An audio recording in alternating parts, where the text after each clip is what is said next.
Hello and welcome to Paradontax Presents In the Spotlight, powered by Centrum, in association with Arm & Hammer, radio partners City 1016. Our guest today, his work exudes a magical realism. He's an artist and the work he does in private in his studio resonates the world over.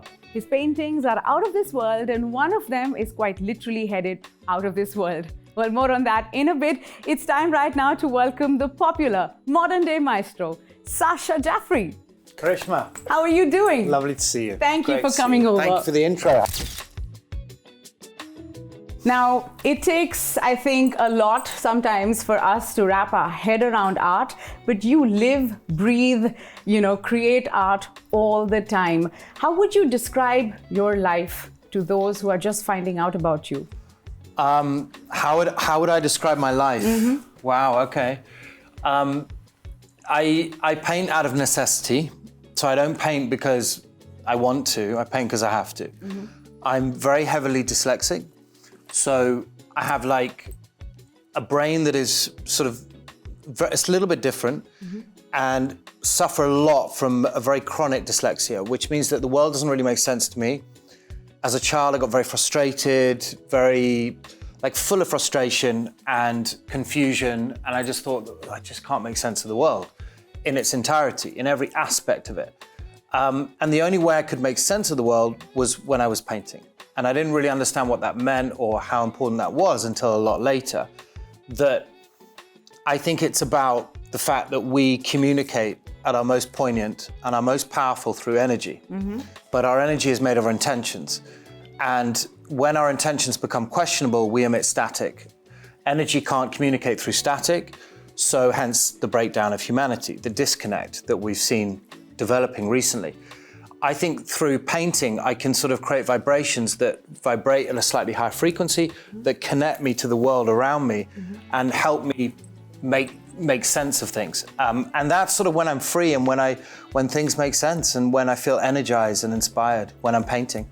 Wow, this I did not know about you, Yeah. but I must confess, my husband is also dyslexic and an artist. Right. So this is very interesting to hear about this from a completely new person today. Yeah. Let's talk about the Moon Project. Tell us more about your association with NASA, UNESCO. Yeah. We want to hear about that as well.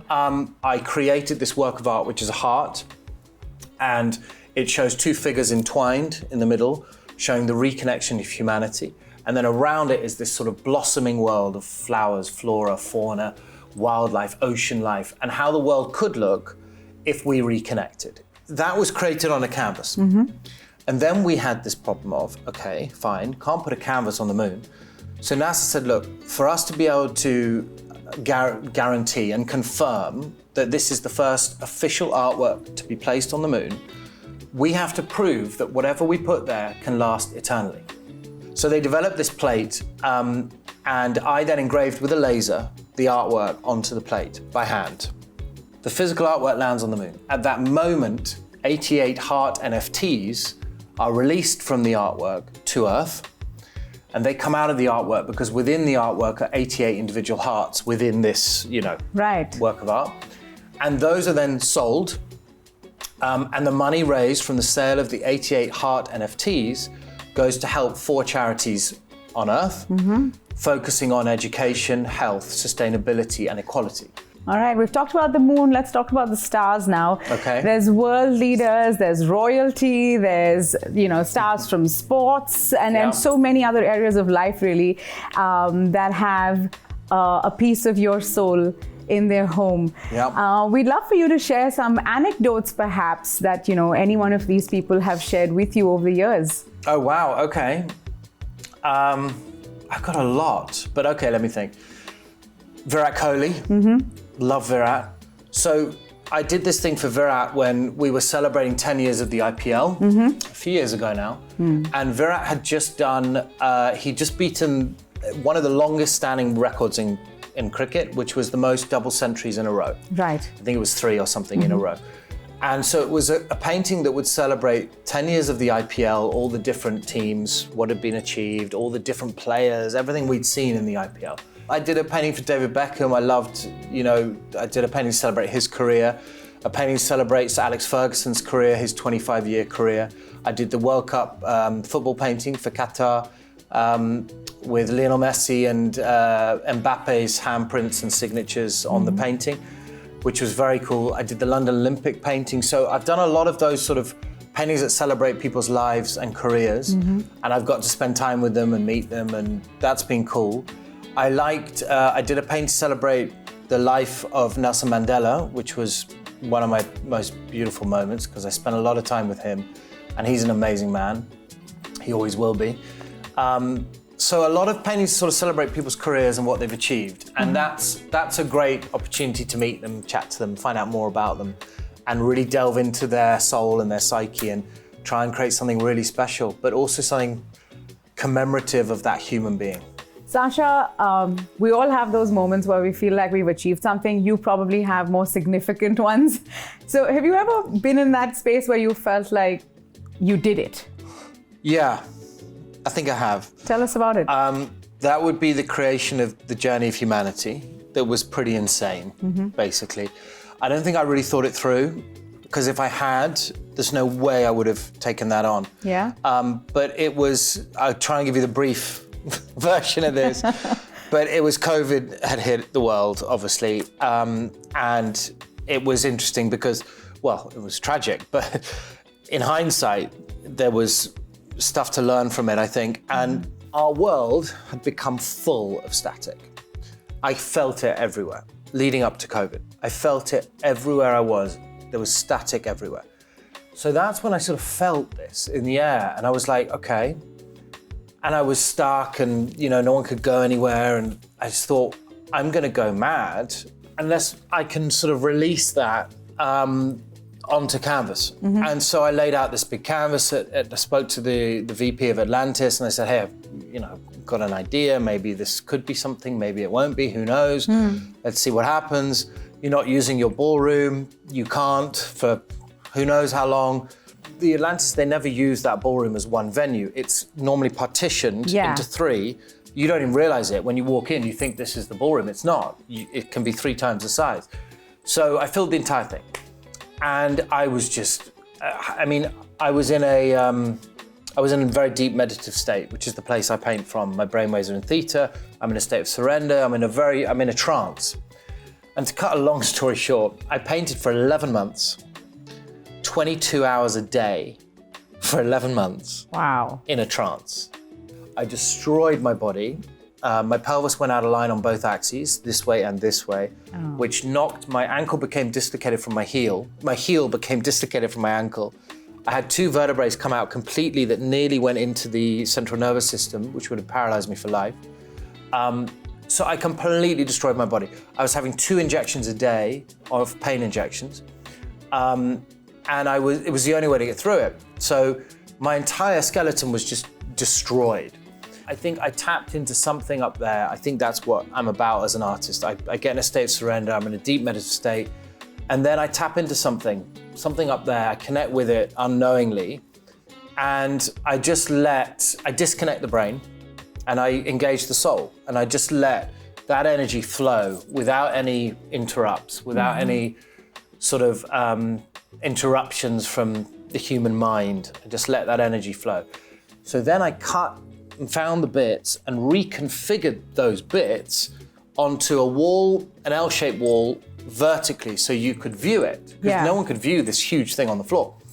I don't know how, but it turned into this incredibly beautiful story of the journey of humanity. From the beginning, through childhood, through adulthood, through the later years of life, and it was about how we could reconnect. It was about how parents, we should look after our children, how we need to help them feel safe, loved and brave, to give them their wings, to enable them to go on their own journey. And it encompassed all these beautiful things of humanity. It was extraordinary. I was like, how has this happened? And that was amazing. And I think the main thing that came out of that was the amount of, people it touched around the world. So it connected with, it was something like 3.2 billion people around the world, which is insane. That's nearly half the world's population, nearly. It beats the world record for the largest art canvas in the world, which was the thing I did on the floor. but then it beat the world record for the largest social, artistic, philanthropic project in history, where we connected with 3.2 billion people. But I think the thing that came out of it the most was the amount of charities that called me and said, do you realize what you've done? And I was like, well, not really, no. And they said, well, you've inspired, in this journey, painting for this amount of time, you've connected with so many people, but you've inspired various charities to sort of help their own communities, and you've inspired people within their own communities to help their own people. Yeah. And you've inspired people to set up foundations, and you've inspired artists to do things for charities and galleries to do things for foundations. And all of this sort of snowballed, and it was amazing. And it was like, wow, that's incredible. And that, I guess, just proved to me, because I was very unaware of it at the time, the power of good intention, the power of putting energy out there, and how you can connect with our world and how amazing things can happen. So yeah, that was my I did it moment, definitely. It certainly sounds like a you did it moment, or as we call it on this show, Centrum you did it moment. Yeah. I mean, it's amazing how you have such an incredibly different experience of the pandemic, and one that transforms so much for everyone else. Really, just God bless you for all the fantastic heart that you've got in there. Yeah, it was amazing. To give. Now, of course, Sacha is truly an artist, one who really just lets his soul speak through his work. And he's also up for some fun and games. So we've got some interesting games lined up. Let's see if we can challenge the artist in him to spot some fakes right now with us. Don't go anywhere. You don't want to miss what we've got lined up on the show next.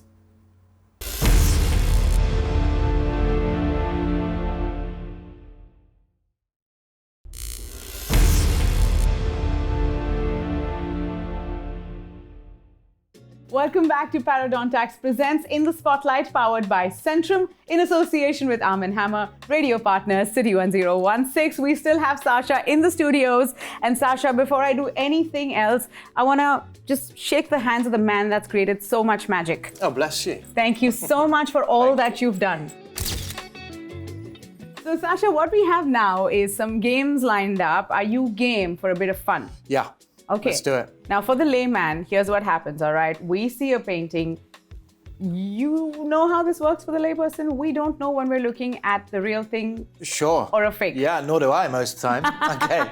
Yeah, got it. So we have... Fakes are good nowadays. They are. What we have is a game called Call It a Bluff. Okay. All right? You've got to spot the fake, and you've got to tell us why you think it's Oh, wow, I love not this. the real thing. Are you ready? Love this. Okay, go. Okay, let's start with the first one then. Okay. This is, of course, the Mona Lisa. Yeah. What do you think's happening here? So you want to know which is real, which is fake? Yes, there's one real. Well, I'm trying to remember something. But you know what I need? I need to look at this front on. Okay, all right. That's the whole point of this. We can stand up if you'd prefer that. No, I'm okay. Okay. That's the real one. The one in the middle is the real Mona Lisa. Yeah. Will the real Mona Lisa please smile? No! Man, because I thought the boat, I thought the other two don't have the boat. So maybe, We added the boat in. Did you? Yeah, we did. And okay, I'm annoyed, but fine. Fair enough. Okay, all right. Good, but this is giving me a lot of confidence now. I don't feel so bad about myself. Well done, I lost. Okay. Let's take a look at the next one. Okay. Oh man, okay. The famous whistler. Well, you would think, I mean, obviously the portraits on the wall are different. This is obviously more modern. This looks more in Whistler's time. Okay. I would lean towards the one on the left. Is being the real thing. It is. You're right. Okay, phew. Okay. You're right. You still have a career in art. Okay, good. Phew. All right, let's take a look at this one. Okay, one of my favorite paintings ever made, by the way. And then beautiful song by Don McLean, Starry, Starry Night. Yes. Which is absolutely beautiful. Okay. The church here is on the left. Yeah. All right. Okay. You got this. Yes. And you don't obviously have the same spire there. Right. You've then got this. I don't like getting these things wrong. Okay. I know. The pressure's real. The pressure's real. I think the one on the left is the real thing. Yeah. All right, okay, so let's see the answer now. No! Man. Okay. All right, so This is completely unfair. So our I team see is it. really good though. Do you see? Yeah, They they've went just and put that filled little that one spire in. Yeah. They've messed around over there. Yep. Okay, fine. Well done. This is the finale now. Okay. This is very cool. You will know this Pete. one, Sacha. Yeah, I Van think you Eyck. will. Well, I mean, the Van Eyck piece is all about the mirror. And for me, this looks correct. This does not, and this does not. In the mirror. And you're absolutely Okay, right, good. because that is it. You do know your masterpieces. That's lucky. I know the good stuff. Actually, I got Van Gogh wrong. That's terrible. It's okay. He's not Thank here. you. That was fun. Hey, we're glad you enjoyed I it. loved it. All right, okay, we have one more game for you. Okay. In fact, this one's going to be close to your heart because we know Okay. how much you love creating. Yes. So, shall we get your artist's hat on? You want me to make something? Yes. I'll make something. All right. What have we got? What am I making? Sacha, this next game that we've got for you now is us inspired by your life. So, Okay. a journey of humanity, Yeah. right? You had a whole ballroom at the Atlantis. Yeah. And 11 months and more. Yeah. Just you and art. Yeah. Right? We're reversing all of that. Okay. Okay, we're giving you 3 minutes. Okay. This is speed art. Yeah. So we have a very small canvas. Okay. We'll see Okay, what you yeah, do got it. in 3 minutes. And All right, my I'm hat. going to throw in a little word now and then that we're hoping you're going to incorporate into the art. Can I just ignore it? We're hoping you'll incorporate it. I'll incorporate it. Thank you. All right. So Okay. I'm going to create something in 3 minutes. Yes. You're going to throw some words in. Yes. So to get you started, Let's go. I'm going to give you a word right away, all right? All right. Wait a second. This has to be correctly put on. Oh, okay. That's a You know- process. do you know what I mean? That's yeah. That's All how right. it's done. All right. Okay, I'm ready. Okay, then, your 3 I'm going to minutes. listen to you while I just see what I got here. Now, Tell me. your 3 minutes will start as soon as I say the word. The first word is love. Love. Beautiful. That helps. All right. Okay. We got 3 minutes. All right, let's see what you got. All right. We haven't got long. Okay.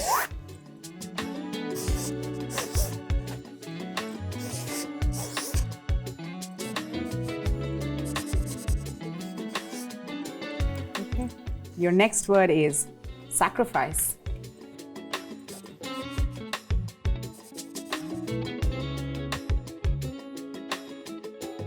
Got this beautiful queen lying on her bed, pregnant, giving her ultimate sacrifice of human life.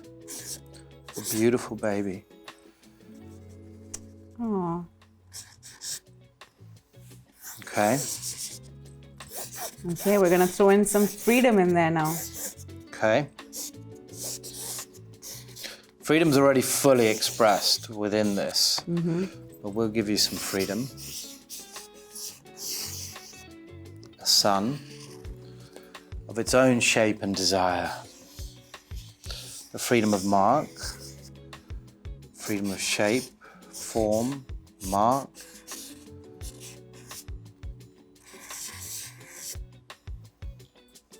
Now, I know you've given us the sun, but we're gonna go in and throw in some expectation of light in there as well. Okay. All right.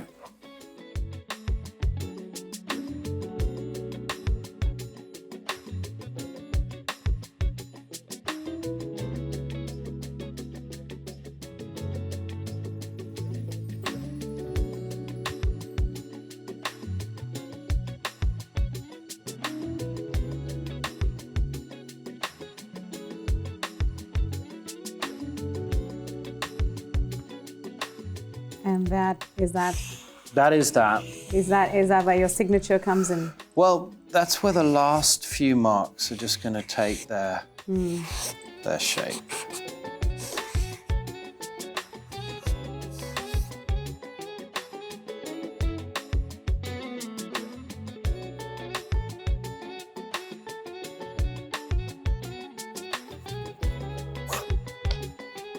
What does it say? With love and empathy, Sacha. There we go. We have There you a go. Sacha original. That's pretty fantastic. That's cool. Yeah. Yeah, I like it. Well, this is pretty fantastic. And Cool, I'm glad you like it. 3 minutes. Look at that. Thank you so much, Sacha. Now, we have something for you as well. With love from Parodontax. We hope you'll accept this. I will definitely accept that. Token of Thank you. love. I definitely need mouthwash. Thank you.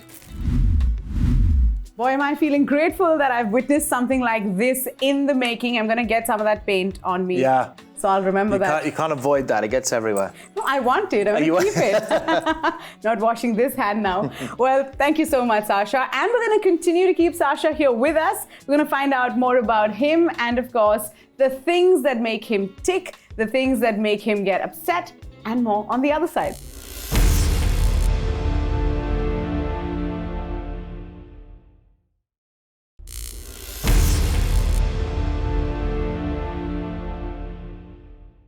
Welcome back to Parodontax Presents In the Spotlight, powered by Centrum, in association with Arm & Hammer, radio partners, City 1016. Now, we've been in conversation with Sacha Jafri. Sacha, you have an incredible lineage, really. Your family, your roots down from Awadh. So, we know that Awadh is, of course, part of history. We're like, okay, we won't quiz you on the battles of Panipat today. We'll save that for another day. Yeah, don't. Today, we thought we'd talk about all the things that make our mouths water. So, Okay. Pani, all right, ho jana. So there's this Awadhi cuisine that we absolutely love, whether it's nihari kulchas, whether it's kebabs, biryanis. Yeah.